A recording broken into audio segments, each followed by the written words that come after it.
ചില സമയങ്ങളിൽ നമ്മൾ വെറും കേൾവിക്കാരായി മാത്രം ഇരിക്കണം.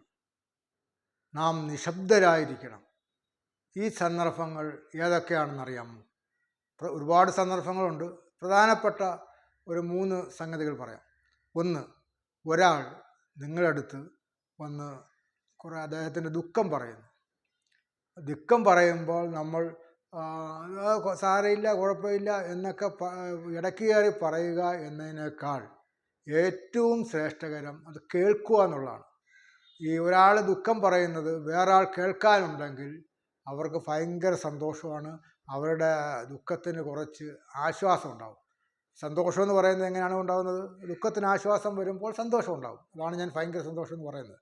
അപ്പോൾ ഒരാൾ അയാളുടെ ദുഃഖം ഇല്ല, അയാളുടെ പ്രയാസം, അയാളെ ഒരാൾ പറ്റിച്ചു, അങ്ങനെ അയാളുടെ ദുഃഖങ്ങളും ആവലാതികളൊക്കെ പറയുമ്പോൾ നാം നിശബ്ദമായി ഇരുന്ന് അത് കേൾക്കുക. നമ്മളത് അയാൾ പറയുന്ന മൊത്തം കേൾക്കുക.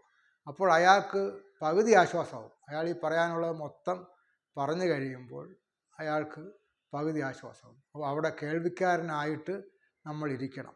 ഇത് മൊത്തം അയാൾ പറഞ്ഞ ശേഷം വേണമെങ്കിൽ ആശ്വാസവാക്ക് പറയാം. നിങ്ങൾ ചോദിക്കും ആശ്വാസവാക്ക് പറയണ്ടേ എന്ന്. അത് പറയാം. എപ്പോഴാണ്?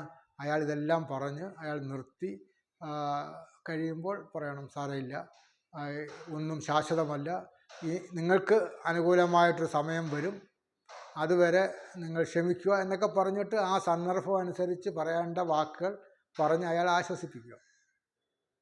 രണ്ടാമത്തെ സന്ദർഭം, നമ്മൾ നിശബ്ദനായിരുന്ന് കേൾവിക്കാരനാകേണ്ട ചില സന്ദർഭമുണ്ട്. അതായത് നമുക്ക് ദേഷ്യം വരുമ്പോൾ, നമ്മൾ ദേഷ്യം വരുന്നു, വേറെ ആളുമായിട്ട് നമ്മൾ ചർച്ച നടത്തുന്നു, വേറെ ആളുമായിട്ട് വഴക്കിടുന്നു. അപ്പോൾ ആ വഴക്കിടുന്ന സമയത്ത് അയാൾ നമ്മളെ ഒരുപാട് വഴക്ക് പറയുന്നു, ഇല്ലെങ്കിൽ നമ്മളെ ഒരുപാട് ചീത്ത വിളിക്കുന്നു, ഇല്ലെങ്കിൽ അനാവശ്യമായിട്ടായിരിക്കും അയാൾ നമ്മളെ വഴക്ക് പറയുന്നത്. ഈ സമയത്ത് നമ്മൾ ഒന്നും മിണ്ടരുത്. കാരണം നമുക്ക് കോപം ഉണ്ടാകും. അയാൾ അനാവശ്യമായിട്ട് പറയുന്ന കാര്യങ്ങൾ നമുക്ക് പ്രതികരിക്കാൻ തോന്നും, നമുക്ക് കോപം ഉണ്ടാകും. ഈ കോപം ഉണ്ടായാൽ നമ്മൾ പറയുന്ന കാര്യം നമ്മുടെ കയ്യിൽ നിൽക്കത്തില്ല.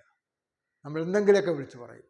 അത് നാം നിശബ്ദനായിരിക്കുന്നതിൻ്റെ 40 ഇരട്ടി എങ്കിലും ദോഷം ചെയ്യും.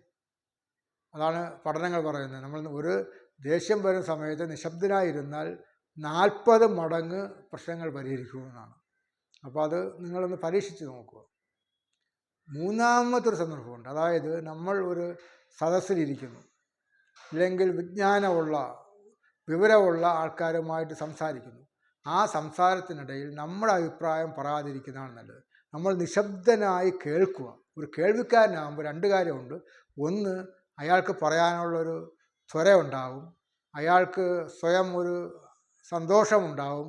കാരണം എല്ലാവർക്കും ഇഷ്ടം കേൾവിക്കാരെ കിട്ടുക എന്നുള്ളതാണ്. ഈ ലോകത്ത് കിട്ടാത്തൊരു കാര്യമാണ് കേൾവിക്കാർ. അപ്പോൾ നമ്മൾ കേൾവിക്കാരാകുമ്പോൾ അയാൾ ഒരുപാട് കാര്യങ്ങൾ പറയും.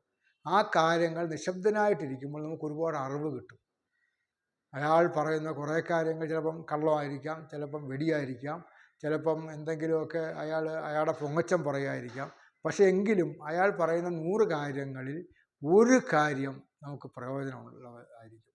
അപ്പോൾ അത് നമ്മൾ സശ്രദ്ധം കേൾക്കുക, അതങ്ങ് പിടിച്ചെടുക്കുക. അത് നമ്മുടെ ജീവിതത്തിൽ പ്രായോഗികമാക്കാൻ പറ്റുന്നതാണെങ്കിൽ പ്രായോഗികമാക്കുക, നമ്മൾ വിജയിച്ചു കയറുക. ഇതാണ് നിശബ്ദതയുടെ പ്രത്യേകത, കേൾവിക്കാരനാകുന്നതിൻ്റെ പ്രത്യേകത.